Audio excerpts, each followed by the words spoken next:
Video में हम लोग देखने वाले हैं कक्षा 10वीं की विज्ञान का अध्याय 9। अध्याय 9 क्या है? प्रकाश का परावर्तन तथा अपवर्तन। इस चैप्टर जो है आपके क्या कहते हैं क्वेश्चन इसमें से अक्सर ज्यादातर पूछे जाते हैं बोर्ड के एग्जाम में। थ्योरी बहुत कम चांसेस पूछा जा सकता है, अगर पूछता भी है तो आपसे मान लीजिए पूछता होगा कि आवर्धन, परंतु अब क्या है कि जो छोटे छोटे क्वेश्चन जो आपसे 1 नंबर 2 नंबर पूछे जाते थे वो हटा दिया गया है। ठीक है, अब आपके 20 नंबर सीधे सीधे विकल्प आएंगे और बाकी 3 क्वेश्चन जो होंगे 4 नंबर के होंगे और 1 क्वेश्चन जो होगा लॉन्ग होगा 6 नंबर का। तो जो आपका यह चैप्टर है इसमें से आपके 4 नंबर के क्वेश्चन बन सकते हैं। जो 4 नंबर में जो आपके क्वेश्चन बनेंगे वह आपके न्यूमेरिकल्स हो सकते हैं, या आप कह सकते हैं प्रिज्म द्वारा श्वेत प्रकाश का वर्ण विक्षेपण हो सकता है। ठीक, या तो आपसे आवर्धन देने के साथ साथ उसमें न्यूमेरिकल्स भी दे दिया जाए, या तो फिर आपसे यह पूछा जाए किसी दर्पण या लेंस की उसकी स्थितियों के बारे में आपसे पूछ लिया जाए। तो लेकिन ज्यादातर चांसेस जो होते हैं न्यूमेरिकल्स के ही होते हैं। आपको न्यूमेरिकल्स दे देगा और साथ ही साथ कहेगा इसका क्रीड़ा आरेख खींचिए। ठीक है, उसमें दोनों चीजों जान जाएगा, क्रीड़ा आरेख भी आपसे पूछ लेगा और साथ ही साथ आपसे न्यूमेरिकल्स भी पूछ लिया जाएगा। ठीक है, तो हमने कुछ न्यूमेरिकल्स और साथ ही साथ कुछ क्रीड़ा आरेख से संबंधित क्वेश्चन को लेकर आपके सामने उपस्थित हुए हैं। हम कोशिश करते हैं कि आपको इतने क्वेश्चन में समझा दें कि दर्पण वाले जब क्वेश्चन आपके सामने आएंगे तो आप किस प्रकार से हल करेंगे। फिर इसके नेक्स्ट वीडियो में हम प्रिज्म तथा लेंस वाले क्वेश्चंस को भी लेके आने वाले हैं। तो देखिए पहला क्वेश्चन क्या कहा है, ये सब के सब बोर्ड एग्जाम में कई बार पूछे गए क्वेश्चंस हैं और इन्हीं 5 क्वेश्चन की सहायता से पूरे दर्पण के क्वेश्चंस को आपको समझा देंगे कि दर्पण के क्वेश्चंस को हम किस प्रकार से हल कर सकते हैं। फिर इसके नेक्स्ट वीडियो हमारा जो होगा वह प्रिज्म तथा और लेंस से संबंधित क्वेश्चंस के ऊपर डिपेंड आधारित होगा। तो इसमें सब सब इम्पोर्टेंट क्वेश्चन है परीक्षा की दृष्टि से। तो आइए पहले क्वेश्चन को सॉल्व किया जाए कि आप किस प्रकार से सॉल्व करेंगे। पहला कहा है कि एक अवतल दर्पण की मुख्य अक्ष पर ध्रुव से 30 सेंटीमीटर की दूरी पर स्थित वस्तु का प्रतिबिंब वस्तु के ऊपर ही बनता है। दर्पण की फोकस दूरी व रेखीय आवर्धन ज्ञात कीजिए। आपसे क्वेश्चन कहा गया है कि एक अवतल दर्पण की मुख्य अक्ष पर ध्रुव से 30 सेंटीमीटर की दूरी पर, देखिए 30 सेंटीमीटर की दूरी पर स्थित वस्तु है। ठीक है, दर्पण के ध्रुव से 30 सेंटीमीटर की दूरी पर स्थित क्या कोई वस्तु है। अगर आप इमेज के माध्यम समझना चाहते हैं तो मान लीजिए आपका हो गया अवतल दर्पण। ठीक, या क्या हो गया आपका अवतल दर्पण, या रफली फिगर हम बना रहे हैं और यहाँ से आप इसको मुख्य अक्ष बना देंगे और ये आपका ध्रुव हो जाएगा। और इसी ध्रुव से ही उसने बोला है 30 सेंटीमीटर, तो हमेशा वस्तु दर्पण के बाईं तरफ रखी जाती है। तो यहाँ से 30 सेंटीमीटर की दूरी मान लीजिए यहाँ पर आ गई, तो यहाँ से यह दूरी कितना है 30 सेंटीमीटर है। ठीक है, अब यहीं पर वस्तु रखी हुई है। फिर कहा है कि वस्तु का जो प्रतिबिंब है वो वस्तु के ऊपर ही बनता है, मतलब ध्रुव से 30 सेंटीमीटर की दूरी पर ही वह बनता है। और आपको पता होगा कि यह जो है हमारा अवतल लेंस है, अवतल लेंस में वस्तु जब दर्पण के सामने बनती है तो वह उल्टा बनता है। इसका मतलब प्रतिबिंब 30 सेंटीमीटर की दूरी पर उल्टा ही बना होगा। तो दर्पण की आपको फोकस दूरी और रेखीय आवर्धन क्षमता बतानी है। तो क्या क्या आपको पता है क्वेश्चन को सॉल्व करते समय? हमको पता है ध्रुव से वस्तु की दूरी, हमको पता है ध्रुव से वस्तु की दूरी। तो वस्तु की दूरी को हम किससे व्यक्त करते हैं? u से। u बराबर कितना है? -30 सेंटीमीटर। देखिए जितनी भी चीजें दर्पण के ध्रुव से बाईं तरफ होंगी सब के सब माइनस होंगी, दर्पण के दाहिनी तरफ जितनी भी चीजें होंगी वह सब के सब प्लस में नापी जाती हैं। ठीक है, ध्रुव से वस्तु की दूरी 30 सेंटीमीटर और ध्रुव से प्रतिबिंब की अगर हम बात करें, प्रतिबिंब तो बाईं तरफ है तो वह भी माइनस होगा। प्रतिबिंब की दूरी, प्रतिबिंब की दूरी हम व्यक्त करते हैं v से, वह भी क्या होगा माइनस होगा। तो v बराबर आपका हो गया -30 सेंटीमीटर। तो फोकस दूरी पूछा है, चलिए फोकस दूरी लिख लेते हैं कि फोकस दूरी स्मॉल f बराबर वह आपको बताना है। और साथ ही साथ आपको बताना है रेखीय आवर्धन। क्या बताना है? रेखीय आवर्धन। तो रेखीय आवर्धन यानी m बराबर भी आपको क्या करना है बताना है। तो चलिए सबसे पहले हम निकालें दर्पण सूत्र की सहायता से फोकस दूरी निकाल लेते हैं। तो आपका दर्पण सूत्र क्या है? दर्पण सूत्र क्या है? दर्पण सूत्र 1/f बराबर 1/v प्लस 1/u। सभी के मान को यहाँ पे रख दीजिए। तो 1/f का तो मान हमको निकालना ही है, बराबर 1/v। v का मान है -30, तो -30 रख दीजिए, प्लस 1/u का भी मान -30 है, तो -30 हमने रख दिया। ठीक, जब जो चिन्ह एक साथ हो तो एक को हम कोष्टक में कर देते हैं। तो हो गया 1/f बराबर, या -30 नीचे जिसके सामने हो जाएगा -1/30, यानी पूरी भिन्न माइनस हो गई। इसका हर माइनस स्थान है, जिसकी वजह से इसकी पूरी भिन्न माइनस हो गई। और ये प्लस माइनस दोनों विपरीत चिन्ह है, इसलिए क्या हो जाएगा? -1/30 हो जाएगा। तो हो जाएगा 1/f बराबर, हर बराबर है, ठीक है, तो अंश जुड़ जाएगा, तो -1 हो जाएगा। f बराबर तो यह हो जाएगा -2/30। ठीक है, अब जानते हैं कि इसका आप काट सकते हैं, 2 1 कम 2, 2 से काटेंगे 15, तो 1/f बराबर आ गया -1/15। ठीक है, यहाँ पे आपका जो माइनस होगा, यहाँ पे पूरे भिन्न का माइनस हो जाएगा। ठीक है, f का गुणा 1 में करेंगे तो f 1 का भी f, 1 का गुणा 15 में करेंगे तो -15 सेंटीमीटर। यानी वह दर्पण जो होगा उसकी जो फोकस दूरी होगी वह -15 सेंटीमीटर। माइनस यह बताता है कि दर्पण के बाईं ओर 15 सेंटीमीटर की दूरी पर उसकी फोकस दूरी होगी। कहां से? ध्रुव से। ठीक है, आपने तो फोकस दूरी बता दिया, लेकिन अभी एक चीज उसने और भी पूछा इसमें है, वो पूछा है रेखीय आवर्धन। क्या पूछा है? रेखीय आवर्धन पूछा है। तो चलिए इसका रेखीय आवर्धन भी निकाल देते हैं। हम जानते हैं रेखीय आवर्धन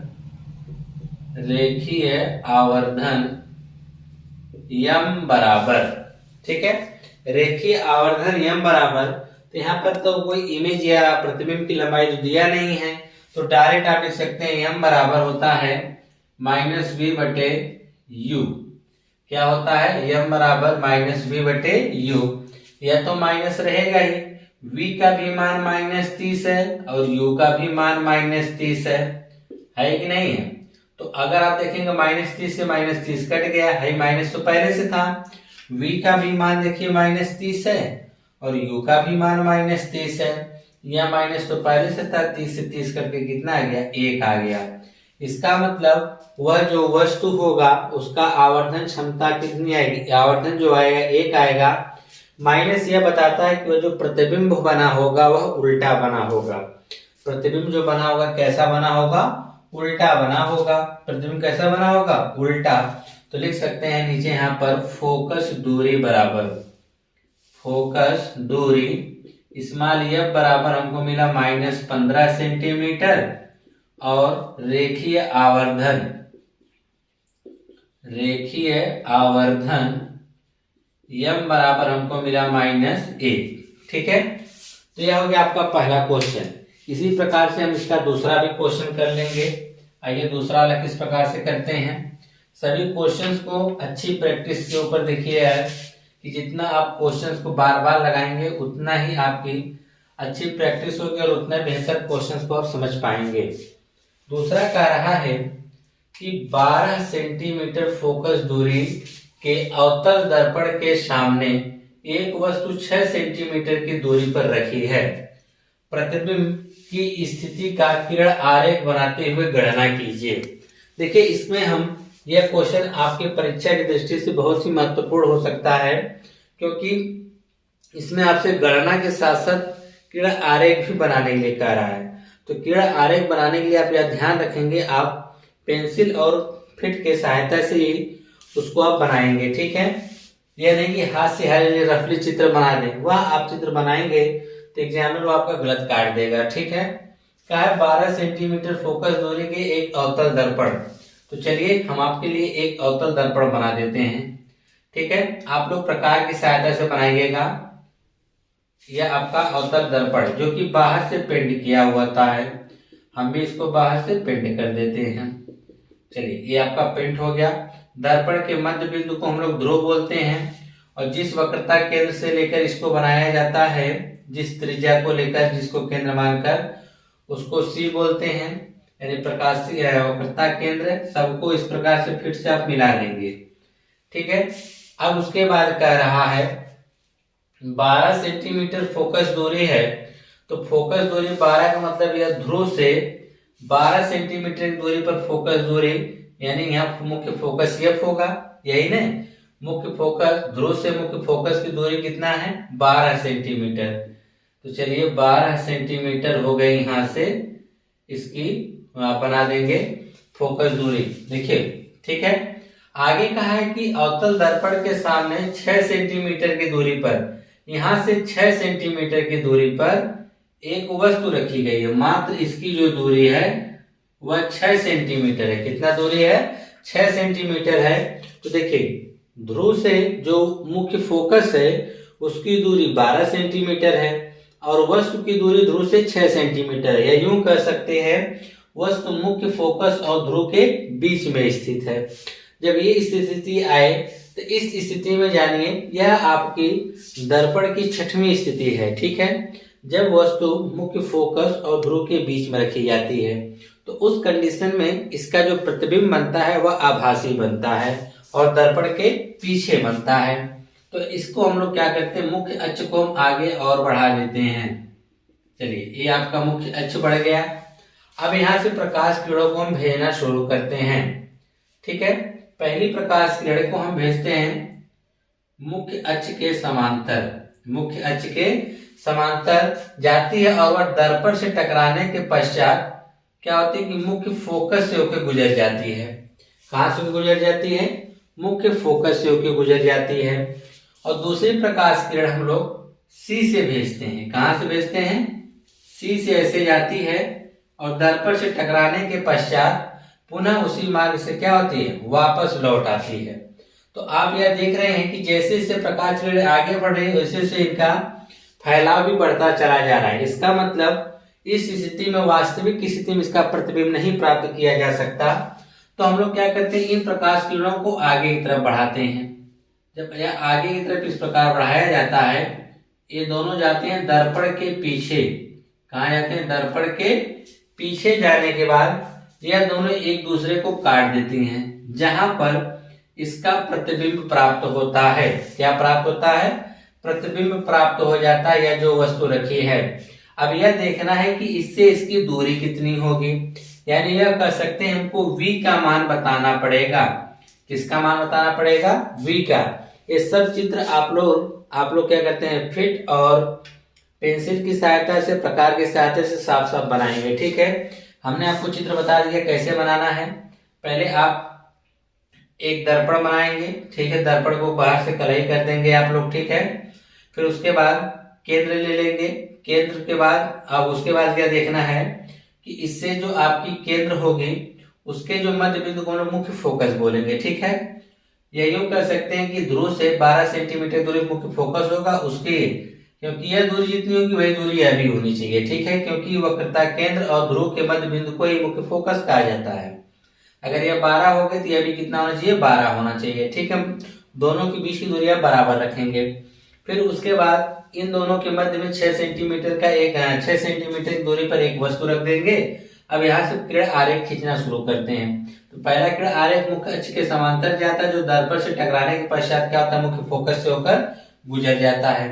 दूसरे प्रकाश किरण को हम लोग प्रकाशित केंद्र से भेजते हैं, वो भी टकराने के बाद दर्पण उसी मार्ग से वापस लौट आती है। इधर हम देख रहे हैं कि यह कभी मिलने वाली नहीं है, तो हम इन किरणों को पीछे की तरफ बढ़ाते हैं, क्योंकि जब किरणें लौट के आती हैं तो ऐसा प्रतीत होता है किरणें पीछे से आ रही हैं ना। ये किरणें जो दर्पण से टकरा के आ रहे हैं वापस, ऐसा हम लोग पीछे बढ़ाते हैं, ताकि अगर पीछे ऐसा प्रतीत होता है कि पीछे कहीं से आ रही हैं तो इसका मतलब इन दोनों में पीछे लेके जाया जाता है, एक दूसरे को जाके दर्पण के पीछे काट देती हैं। अब कितना दूरी पे काटती हैं वही हमको गणना करके बताना है। तो हमको क्या क्या पता है?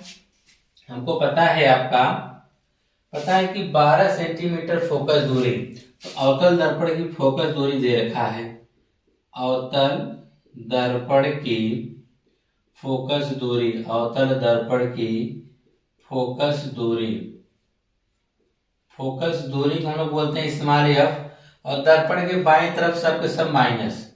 तो इधर देखिए फोकस दूरी इधर ही है ना 12 सेंटीमीटर पर, तो वह हो जाएगा एफ बराबर -12 सेंटीमीटर। और इधर देखिए दर्पण से 6 सेंटीमीटर की दूरी पर वस्तु रखी गई है, तो लिखेंगे अवतल दर्पण से वस्तु की दूरी, सभी दूरी हम ध्रुव से नापते हैं, वस्तु की दूरी। तो वस्तु की दूरी को हम लोग बोलते हैं यू, यह कितना है -6 सेंटीमीटर है, तो चलिए -6 सेंटीमीटर लिख दे रहे हैं। अवतल दर्पण से प्रतिबिंब की दूरी, आप लोग ये लिख लीजिएगा, प्रतिबिंब की दूरी इसे हम v बोलते हैं, ये हमको क्या करना है, ज्ञात करना है। क्या करना है, ज्ञात करना है, ठीक है। अब चलिए हम लोग दर्पण का सूत्र लगाकर v का मान निकाल लेते हैं। तो क्या होगा, 1/f बराबर 1/v प्लस 1/u। 1/f का मान क्या है, -12 बराबर 1/v हमको निकालना ही है। फिर उसके बाद प्लस 1/u, u का मान हमको -6 मिला है, तो -6 रख देंगे। तो यह देखिए हर माइनस है तो यह पूरी भिन्न माइनस हो जाएगी, यानी -1/12 बराबर 1/v प्लस माइनस हो जाएगा 1/6। आगे भी इसको हम रखेंगे तो -1/6 इधर भेज दीजिए, इधर क्या बच जाएगा 1/v, क्या बच जाएगा 1/v। -1/12 तो पहले से था, यह जो है -1/12 पहले से था, यह माइनस इधर आ गया तो क्या बन गया प्लस, क्या बन गया प्लस, तो प्लस बन के क्या होंगे 1/6। तो 1/v बराबर 12 और 6 का एलसीएम लेंगे तो क्या आएगा 12 आएगा। 12 से 12 भाग करेंगे 1 आएगा, और 1 का 1 तो रह जाएगा -1। ठीक, कितना रह जाएगा -1 रह जाएगा। या प्लस 6 से 12 भाग करेंगे, भाग 2 बच जाएगी, 2 1 का 2। तो 1/v बराबर -1 में अगर आप 2 जोड़ने जाएंगे तो आपको 1 मिलेगा, 1/12। तिर्यक गुणा किए तो हमको v बराबर क्या मिल गया 12 सेंटीमीटर। देखिए यहाँ पर v का मान प्लस में आया है, इसका मतलब दर्पण के पीछे वो भी कितना दूरी पर, 12 सेंटीमीटर की दूरी पर, कितना दूरी पर 12 सेंटीमीटर की दूरी पर बनेगा। ठीक है, तो यह था आपका क्वेश्चन नंबर दूसरा। इसमें चित्र बहुत ही इंपॉर्टेंट है, चित्र आप बहुत अच्छे तरीके से बनाइएगा, ठीक है। और साथ ही साथ इसका यह जो छोटा सा क्वेश्चन पूछा था कि इसमें v का मान कितना होगा, इसी के साथ आपका दूसरा भी कंप्लीट हुआ। अब देखते हैं तीसरा प्रश्न कि तीसरे प्रश्न में आपसे क्या कहा जा रहा है। तीसरा प्रश्न है, कह रहा है कि एक उत्तल दर्पण से 40 सेंटीमीटर दूर रखी वस्तु का प्रतिबिंब वस्तु की लंबाई का 1/3 होता है, दर्पण की फोकस दूरी ज्ञात कीजिए। यहाँ पर एक दे रखा है उत्तल दर्पण है, उत्तल दर्पण से 40 सेंटीमीटर दूर रखी वस्तु है ना, तो लिखेंगे तीसरा, उत्तल दर्पण से जो है उत्तल दर्पण से वस्तु की दूरी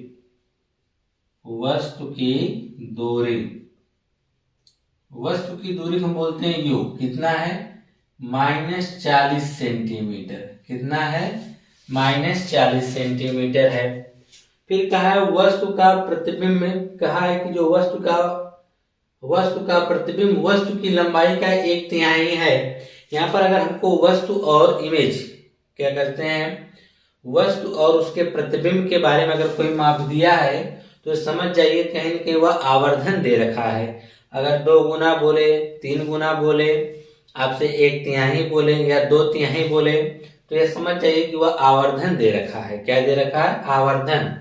तो कहा है ना, दूर रखी वस्तु का जो प्रतिबिंब होगा वस्तु की लंबाई का क्या होगा 1/3 होगा, वस्तु की लंबाई का क्या होगा 1/3 होगा।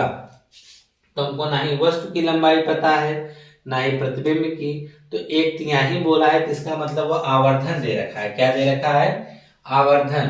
तो देखिए यहाँ पे लिखेंगे आवर्धन यम बराबर आपका हो जाएगा 1/3। 1/3 बोला है तो क्या हो जाएगा 1/3। यहाँ पर आवर्धन जब हमारे पास उत्तल दर्पण रहेगा तो आवर्धन हम प्लस में लेंगे, अगर अवतल दर्पण रहेगा तो आवर्धन माइनस में। ऐसा क्यों करते हैं? क्योंकि उत्तल दर्पण में वस्तु भी मुख्य अक्ष के ऊपर होती है और वस्तु भी जो वस्तु का प्रतिबिंब बनता है वह भी ऊपर रहता है मुख्य अक्ष पे, इसलिए दोनों कंडीशन में हम का मान प्लस लेते हैं। परंतु अवतल में क्या होता है कि वस्तु तो मुख्य अक्ष के ऊपर होती है परंतु वस्तु का जो प्रतिबिंब होता है मुख्य अक्ष के नीचे बनता है, जिसे हम लोग यम आवर्धन उसमें माइनस लिया जाता है। किसमें? अवतल में। उत्तल में हम लोग प्लस लेते हैं। या उसके हिसाब से अगर माने कि वस्तु की जो लंबाई है, अगर मान ले वस्तु की जो लंबाई होगी x, तो प्रतिबिंब क्या होगा? इसका तिहाई होगा। ठीक है, यानी इसका तिहाई आप कह सकते हैं ये x/3 होगा। ठीक है, तो आप जानते हैं m बराबर जो होता है I/O होता है। पहले इमेज कितना है? x/3, वस्तु कितना है? x, तो x कट के तब भी m बराबर 1/3 आएगा। तो इससे अच्छा कि आप डायरेक्ट लिखा करिए। ठीक है, m का मान आपको मिल गया। तो लेकिन आपको यहाँ पर वस्तु की दूरी नहीं पता है प्रतिबिंब की, तो लिखेंगे उत्तल दर्पण से प्रतिबिंब की दूरी। तो प्रतिबिंब की दूरी हम बोलते हैं v। यह तो आपको पता नहीं है, आपको u v f तीनों चाहिए। तो u और v आपने तो लिखा, लेकिन हमको साथ ही साथ f भी चाहिए कि उसने दर्पण की फोकस दूरी भी तो पूछा है। लिखेंगे फोकस दूरी बराबर फोकस दूरी स्मॉल f भी आपको क्या करना है? निकालना है। तो ना ही आपको v पता है ना ही f पता, तो कैसे क्या करेंगे? तो उसके कंडीशन हमको आवर्धन पता है। हम जानते हैं कि आवर्धन m बराबर जो होता है क्या होता है? -v/u होता है। क्या होता है? -v/u होता है। और साथ ही साथ इसका जो आवर्धन है वह कितना है? 1/3 दे रखा है। और आप जानते हैं कि m बराबर जो है इसको हटा सकते हैं अपने। तो अब देखिए -v/u का मान क्या है? -40, तो -40 कर देंगे बराबर 1/3। है माइनस से माइनस क्या होगा? कट जाएगा। तो आपको 3 एक कम 3v हो जाएगा। 3 एक कम 3v बराबर यही हो जाएगा 40 दहा में 40 एक कम 40। तो हमको v का मान चाहिए, इसलिए हो जाएगा 40/3। v का मान कितना हो जाएगा? 40/3 हो जाएगा। तो इसके बाद हमको देखिए v का तो मान मिल गया। तो v का जब मान मिल गया तो हम f का मान निकालेंगे। ठीक है, तो लिखेंगे दर्पण सूत्र से। तो दर्पण सूत्र क्या कह रहा है कि 1/f बराबर 1/v प्लस 1/u। तो 1/f का तो मान ही निकालना है बराबर 1/v। v का मान कितना है? ध्यान से देखेंगे 40/3 है। क्या है? 40/3 प्लस 1/u। u का मान देखिए -40 है, यहाँ रख देंगे -40। है देखिए 40/3 कहाँ चला जाएगा? ऊपर। तो 1/3 बराबर है 40, 3 ऊपर चला जाएगा 3/40 प्लस माइनस क्या हो जाएगा? माइनस हो जाएगा, -1/40 हो जाएगा। तो अब देखिए 1/f बराबर क्या मिलने वाला है? तो आप देखेंगे कि यहाँ पर हर बराबर है तो अंश घट जाएगा। तो 40 है हर में और ऊपर 3 में से 1 घटाएंगे तो क्या आएगा? 2। इसको काट देंगे तो क्या आएगा? 1/20। 2 एक कम 2, 2 से 40 काट देंगे 20 बार में 1/20। चलिए गुणा कर दीजिए f एक कम f बराबर 20 एक कम 20, यानी जो फोकस दूरी उसकी होगी वह कितनी होगी? 20 सेंटीमीटर। f का मान प्लस का मतलब ये उत्तल दर्पण और उत्तल दर्पण की जो फोकस दूरी होती है वह सदैव धनात्मक होती है, चाहे दर्पण हो चाहे लेंस हो, दोनों में उसकी कंडीशन जो होती है वह प्लस में होती है। अब हमारे पास क्वेश्चन नंबर 4 आ गया। ठीक है, 3 वाला थोड़ा सा बस वही था, आवर्धन को बराबर करना था। आवर्धन को बराबर करके वहां से हम लोग v का मान निकाल लेंगे। तो u v जब पता चल गया तो हम फोकस दूरी भी हमको बताना था, तो हम फोकस दूरी वहां के दर्पण सूत्र से निकाल लिए हैं। चौथा कार्य है कि उत्तल दर्पण से 40 सेंटीमीटर दूर रखे वस्तु का प्रतिबिंब 10 सेंटीमीटर दूर बनता है। तो यहाँ पर कह रहा है उत्तल दर्पण है और उत्तल दर्पण में आप जानते हैं कि प्रतिबिंब हमेशा दर्पण के पीछे बनता है। तो यहाँ पर हम लिखेंगे चौथा क्वेश्चन क्या दे रखा है, उत्तल दर्पण से 40 सेंटीमीटर दूर रखी वस्तु, लिखेंगे वस्तु की दूरी, वस्तु की दूरी। यहाँ पे आप चाहे लिख सकते हैं ऊपर उत्तल दर्पण में, किसमें, उत्तल दर्पण में वस्तु की दूरी u बराबर कितना रखेंगे, -40 सेंटीमीटर। कितना रखेंगे, -40 सेंटीमीटर। और प्रतिबिंब की दूरी कितना है, यहाँ लिखेंगे प्रतिबिंब की दूरी, प्रतिबिंब की दूरी।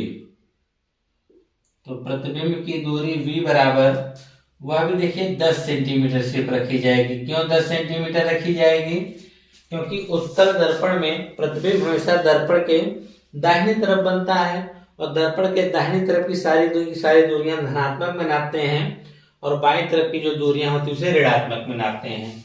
तो प्रतिबिंब हमेशा दर्पण के पीछे बनता है, तो इसलिए हम लोग v का मान प्लस में रखेंगे। ठीक है, तो उत्तल दर्पण की फोकस दूरी ज्ञात करना है, तो फोकस दूरी हम निकाल देंगे इसकी।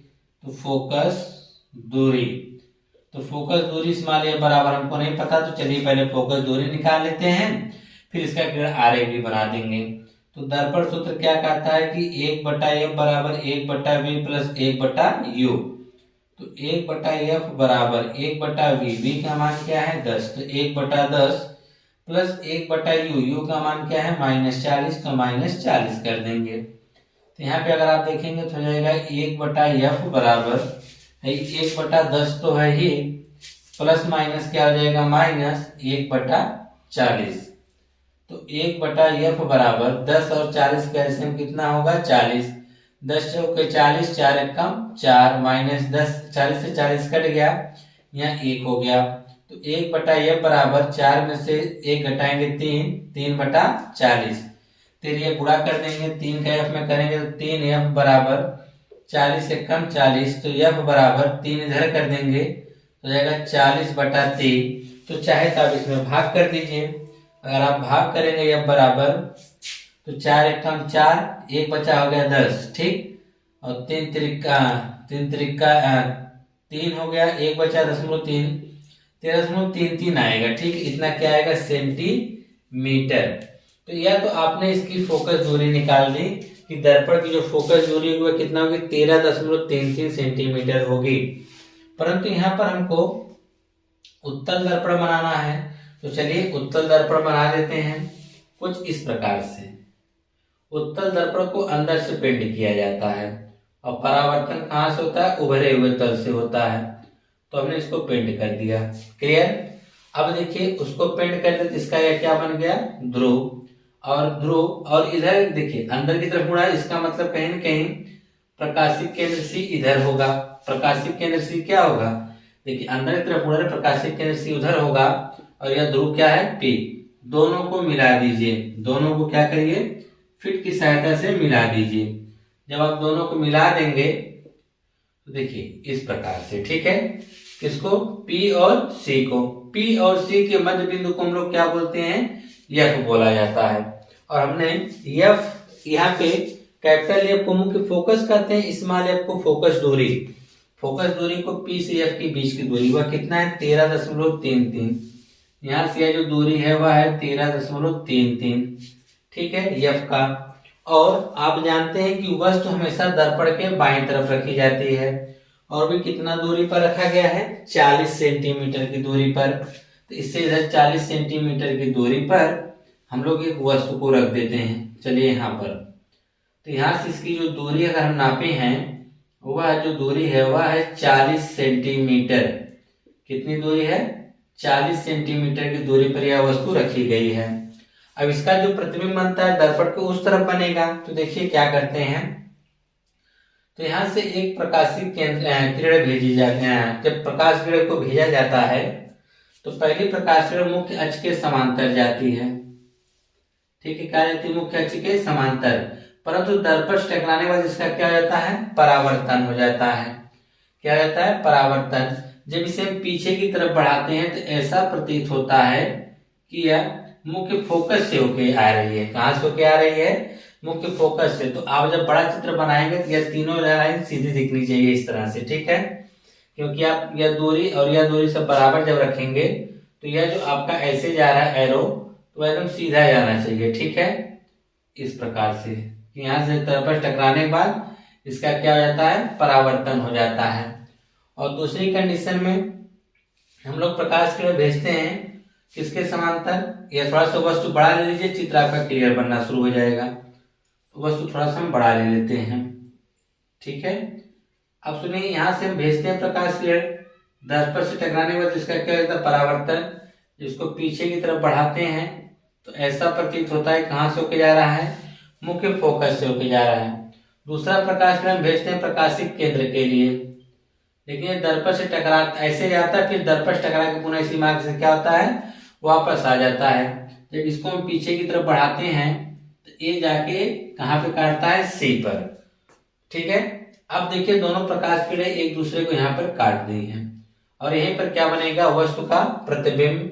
और आप जानते हैं कि यह जो दूरी है यहाँ से वह मात्र है 12 सेंटीमीटर। फिर इसके बाद यहाँ पर पीछे तो क्या बना हुआ है, क्या कर सकते हैं, मुख्य फोकस इसका खुद ही है। तो चित्र को फिर समझ लीजिए कैसे क्या करना है। आपको एक उत्तल दर्पण बनाना है, जिसको अंदर से आप पेंट कर देंगे तो उत्तल दर्पण बन ही जाएगा। तो इसका प्रकाशिक केंद्र सी लेना है और मुख्य ध्रुव और सी के मध्य बिंदु को आप मुख्य फोकस बना देंगे, ठीक है। मुख्य फोकस बनाने के बाद इसके बीच की दूरी कितना है, 13.33 है। तो यहाँ दर्पण से 40 सेंटीमीटर की दूरी पर एक वस्तु को रखा गया है। दर्पण से कुछ दूरी पे आप लेकर 40 सेंटीमीटर लेंगे तो बहुत ज्यादा चला जाएगा। बस अंदाजा रखेंगे कि दर्पण से यह जो वस्तु है उसकी दूरी कितना है, 40 है। यहाँ से रखने के बाद एक प्रकाश किरण मुख्य अक्ष के समांतर जब भेजेंगे तो दर्पण से टकरा के उसका क्या हो जाएगा, परावर्तन। तो ऐसा प्रतीत, जब इसको हम पीछे की तरफ बढ़ाते तो ऐसा प्रतीत होता है कि यह मुख्य फोकस से होकर जा रहा है, ठीक है। दूसरे प्रकाश किरण लोग प्रकाशिक केंद्र सी के यहाँ भेजते हैं, ठीक है। परंतु वह दर्पण से टकरा के पुनः उसी मार्ग से क्या होता है, वापस। जब प्रकाश किरण वापस जाती हैं तो हम लोग क्या करते हैं, इसको पीछे की तरफ बढ़ाते हैं तो वह जाके कहाँ मिलती है, सी पर। तो आप देखते हैं कि इन्हीं की दोनों किरणों के कटान बिंदु से क्या बन जाता है, वस्तु का प्रतिबिंब। और वह वस्तु का प्रतिबिंब हमको सीधा मिलता है, दर्पण से दाहिनी तरफ मिलता है, वो भी कितनी दूरी पर, 12 सेंटीमीटर की दूरी पर। और यह वस्तु से छोटा मिलता है, क्या मिलता है, वस्तु से छोटा। तो नीचे आप क्या लिखेंगे, लिखेंगे प्रतिबिंब दर्पण के दाहिनी तरफ, दर्पण से 12 सेंटीमीटर की दूरी पर सीधा आभासी, दर्पण पीछे जब भी बनेगा तो क्या होगा, आभासी, सीधा आभासी वस्तु से छोटा बनता है। वस्तु से कैसा बनता है, छोटा बनता है, ठीक है। तो यह आप लोग चौथे में कंडीशन लिख देंगे, ठीक है। कंडीशन लिखना बहुत जरूरी है और फिर आरेख द्वारा चित्र भी बनाना आपके लिए बहुत जरूरी है, ठीक है। अगर आप चित्र नहीं बनाते हैं तो आपका क्वेश्चन गलत माना जाएगा। इसी के साथ आपका ये 4 क्वेश्चन कंप्लीट होते हैं, जिसमें से आपने 2 चित्र वाला देखा है, एक है अवतल का और एक उत्तल का। अब जो है इसका आज का आखिरी क्वेश्चन है, क्योंकि वीडियो काफी लंबी होती चली जा रही है, जिस कारण इसमें हम सिर्फ 5 ही क्वेश्चन लिए हैं। इसके और भी क्वेश्चन इसके अगली वीडियो में लेंगे, ताकि आपको छोटी छोटी वीडियो के माध्यम से समझाया जा सके। क्या है, किसी अवतल दर्पण की वक्रता त्रिज्या 20 सेंटीमीटर है। तो दर्पण की जो वक्रता त्रिज्या है वह 20 सेंटीमीटर, पहले लिख लेते हैं। अवतल दर्पण की वक्रता त्रिज्या, अवतल दर्पण की वक्रता त्रिज्या, तो वक्रता त्रिज्या इसको हम लोग बोलते हैं कैपिटल आर से। तो वक्रता त्रिज्या कितना दे रखा है, 20 सेंटीमीटर। परंतु हमको वक्रता त्रिज्या नहीं, हमको फोकस दूरी चाहिए। हमको क्या चाहिए, फोकस दूरी, इसे हम बोलते हैं स्मॉल एफ। और आप चाहे वक्रता त्रिज्या हो चाहे फोकस दूरी, दोनों माइनस होती है अवतल दर्पण में। तो इसका हम लोग आधा कर देंगे तो हमको मिलेगा -10 सेंटीमीटर। यानी अवतल दर्पण से हमको वक्रता त्रिज्या से हमको फोकस दूरी मिली, वह भी कितना मिली, -10 सेंटीमीटर मिली है, ठीक है। फिर कहा है किसी वस्तु को दर्पण से कितनी दूरी पर रखा जाए। अब यहाँ पर वस्तु को दर्पण से कितनी दूर रखना है ये आपको पता नहीं है, लिखेंगे दर्पण से वस्तु की दूरी, दर्पण से वस्तु की दूरी, वस्तु की दूरी। अब आप वस्तु की दूरी अगर देखेंगे u बराबर, आपको ये भी नहीं पता है, कहा है ना कि कितना दूरी पर रखा जाए कि उसका दोगुना आकार का वास्तविक प्रतिबिंब प्राप्त हो। आपको यह बताना है कि जितनी बड़ी यह वस्तु होगी उसका 2 गुना, और वो भी कैसा प्रतिबिंब, वास्तविक प्रतिबिंब हमको प्राप्त करना है। तो वास्तविक प्रतिबिंब दर्पण के सामने बनते हैं, इस तरफ बाएं तरफ, और वो सब उल्टा बनते हैं।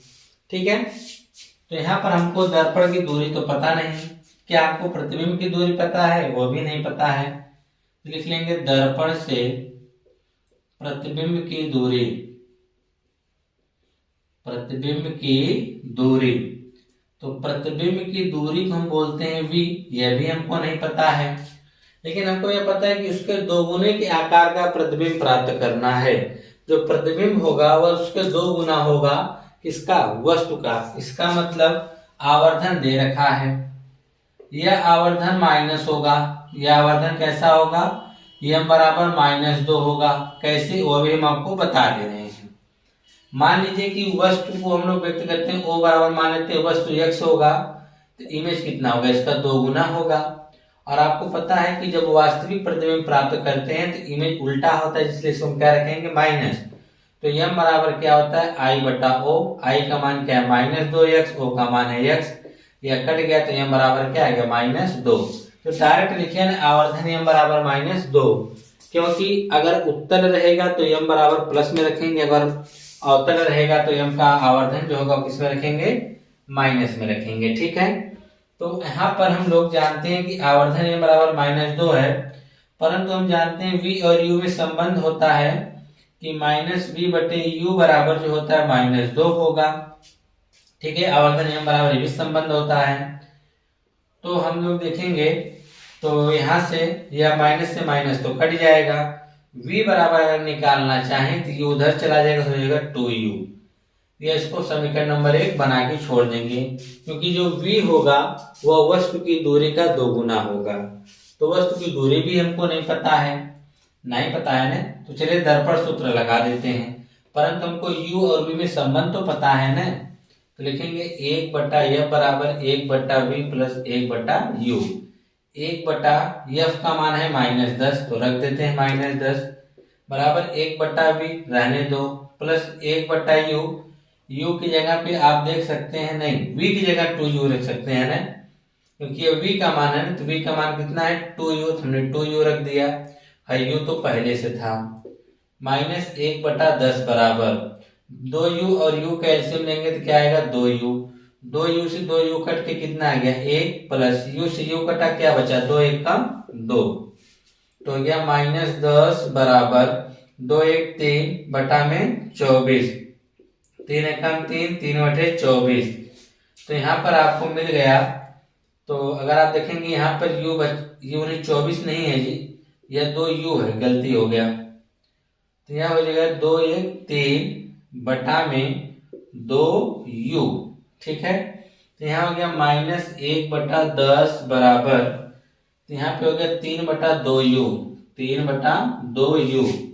अब हम क्या करते हैं, यह यहाँ पे हो गया, अब हम 10 को उधर भेज देते हैं। ठीक है, इसको इधर और इसको इधर भेजेंगे तो यह -2u हो जाएगा, और यह 10 यही 30 हो जाएगा। 2 से 30 को काटेंगे कितनी बार में, 15 बार, तो -u बराबर 15 सेंटीमीटर। लेकिन यह -u नहीं बल्कि इसका मान माइनस होगा, तो u बराबर -15 सेंटीमीटर होगा। यानी ये जो वस्तु रखी जाएगी वह दर्पण से 15 सेंटीमीटर की दूरी पर। तो हमको u का मान मिल गया, तो हमको वस्तु की दूरी भी तो बतानी है। वस्तु की दूरी हम जानते हैं v बराबर क्या है 2u, तो v बराबर 2u, u का मान -15, तो आ गया -30 सेंटीमीटर। यानी उस वस्तु को दर्पण से 30 सेंटीमीटर 15 सेंटीमीटर की दूरी पे अगर रखा जाए तो उसका जो प्रतिबिंब होगा वह 2 गुना प्राप्त होगा। ठीक है, तो यहाँ पे आप नीचे लिख सकते हैं, वस्तु को दर्पण से 15 सेंटीमीटर की दूरी पर रखने पर वस्तु का प्रतिबिंब हमको 2 गुना प्राप्त होता है। तो इस प्रकार से आज की इस वीडियो में आपने यह देखा कि दर्पण के 5 क्वेश्चंस, जिसमें से किरण आरेख वाले भी क्वेश्चंस थे, आवर्धन वाले भी क्वेश्चंस थे। ठीक है, तो इस प्रकार से आप इन क्वेश्चनों को अच्छे से तैयार कर लीजिएगा। आपसे नेक्स्ट वीडियो में हम आएंगे आपके सामने क्या कहते हैं प्रिज्म और लेंस से संबंधित क्वेश्चंस को लेकर। ठीक है, यह सब क्वेश्चंस बहुत ही इंपॉर्टेंट हैं, इनको आप तैयार कर लीजिए। मिलते हैं नेक्स्ट वीडियो में। धन्यवाद।